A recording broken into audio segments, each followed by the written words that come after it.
If you like this video, click like. If you want to continue to follow our adventure, hit subscribe. Your support would be greatly appreciated. Hello, Louse on the Road subscribers and followers. Your dream cannot come from a YouTube channel. Your dream needs to come from you. A lot of these YouTubers really romanticize this lifestyle, and I watch a lot of these videos, but here's the thing: they travel from one location to another location, just moving around pretty quickly. Wow, if that was the reality, that would be really cool. But it's not the reality, especially if you live on a budget. These other YouTube channels, I don't know how to get you to understand the behind the scenes of these channels. The behind the scenes of this channel is, here it is. I sit down, I record a video, I edit it, and that's it. But behind the scenes of these other channels, it's not the reality. The reality is they're always traveling around, they're looking for the best shots, they're looking for the best scenery, because they're trying to get you to look at the artistic aspect of their videos. There's three types of videos you can make. You can make a comedy video, you can make an artistic video, an emotional video, or you can make an educational video. Well, I try to stick with the educational. I want to show you the good, the bad, and the ugly of this lifestyle, and give it all to you and let you make your own decisions. But some of these other YouTube RVers, I've actually heard write off their travel expenses on taxes. I know that they can do it because they're self-employed making these videos, so they can write off the travel expenses. But here's the thing: I think they chose this lifestyle.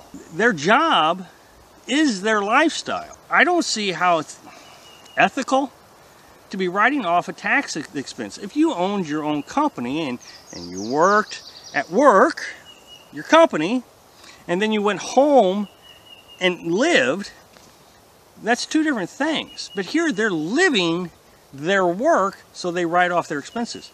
So they're trying to tell you, oh, come on out here, this is great, let me show you some footage of these beautiful places that I go after day after day after day. But first they're making money at doing it, and second, they're writing off their travel expenses. You won't get the chance to do that. The reality is, especially if you're living on a budget, is you're going to go one location to another location relatively slow. Jerry said one time to me, slow your roll, which is absolutely true. Slow down, smell the roses. I've said that many times, but there's a reason to this. It's cost effective. And there's another reason to it, because you really get to enjoy the area, and you get to learn about all the aspects of that area. I'm not suggesting that you can't travel and you can't see these places, but the reality is you're not going to get to see all the places that they're showing you. I've seen it myself. Oh man, I would love to go there. I would love to go there. The reality is I probably only get to see a tenth of what they're showing me. I will definitely get to go see the Grand Canyon. I will see that. That is a life goal, but for me to go see every aspect of everything they're showing me, it's not going to happen, and I know it's not going to happen. And I travel in my house, but it would just be so expensive, and without a write-off, it's not possible. Think about a work camper. A work camper is someone who goes to a spot for 3 or 4 months at a time to go and clean the campsite or clean the bathrooms. Let's say they work 20 hours a week, and they go to South Dakota for the summer, and they work at the National Forest cleaning bathrooms. Well, in Black Hills, South Dakota is beautiful, and so you're going to spend all your off time checking out all those sites. Well, then as winter approaches, you'll probably go south, and you'll work camp down in the south. Let's say Louisiana, for example. I'm just throwing one out. And you'll work there for 3 months. And then next summer, you'll go to Montana. And so you're just kind of back and forth, but you're doing it at 3-month increments. Just using this as an example. If you're on any kind of budget, or you have a fixed income, you're probably not going to move around a lot. Carolyn and I, we talked about this the other day. I think we had this vision of doing that, seeing as much as we could, as fast as we could. And I mean, in a short period of time, I'm saying within maybe 2 months, we realized that just wasn't going to happen. We would stay at a spot for two weeks, and then go, and our goal was to travel 300 to 500 miles to our next location so we could see something in that area. Well, first, that took a ton of planning.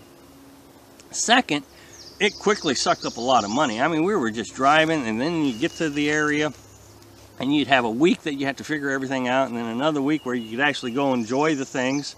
You were just spending a ton of money.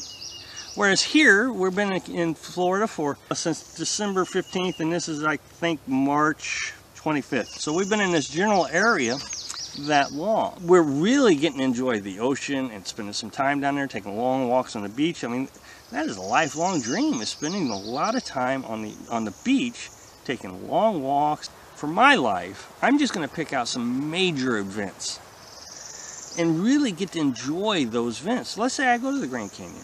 Well, I want to spend as much time there as I possibly can, do the hiking. You know, I think there's donkey rides you can take down to the canyon. I really want to understand what it is that the Grand Canyon is.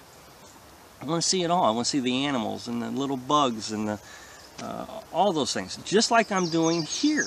I'm learning so much about the environment. Anyway, I hope that puts a little bit of perspective into the reality of traveling and what these YouTubers are doing and what they're showing may not actually match what it is, what the reality of it is. So, thanks for watching.